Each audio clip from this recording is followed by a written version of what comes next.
Hello everyone, now let's talk about MongoDB injections. So MongoDB is one of the most popular non-relational database.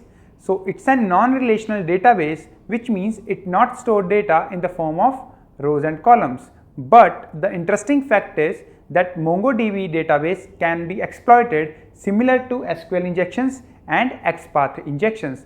But in order to exploit MongoDB database, we have to do a little modification in special characters. Now let's see how we can do MongoDB injections. Now let's see how we can exploit MongoDB database. So in order to test MongoDB injections, we have to use the same Web4 Pen Tester 2 vulnerable web application, which we are using from last few videos. And here you can see the Web4 Pen Tester is up and running. And here are two examples of MongoDB injections.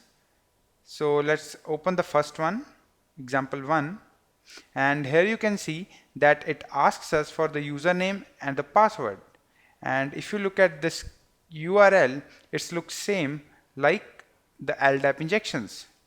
But as I told you earlier, that the MongoDB database is a non-relational database and it not contains the tables, rows and columns. Now, how we can bypass this mechanism? So if you remember, then while doing login page SQL injection, we have given an input which is logical true.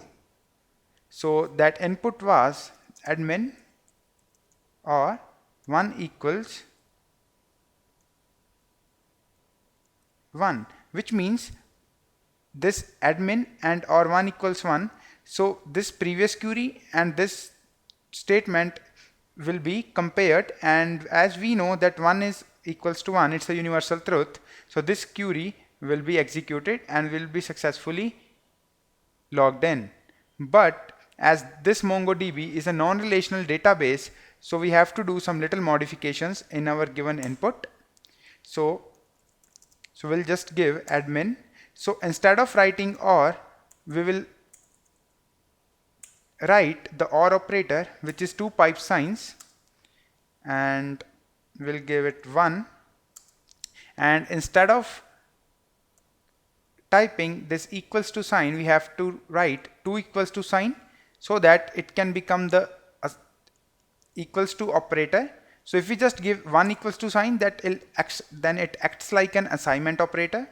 So we have to give it 2 and 1. So now let's just copy this input and let me just paste it here, and let's see whether we are able to log in or not. And here you can see that we are successfully able to log in. So this was a small demo of MongoDB injections, which can be applied to any another non-relational database. So in this video we have covered that what are non-relational database and how we can exploit MongoDB database. Thanks for watching this video.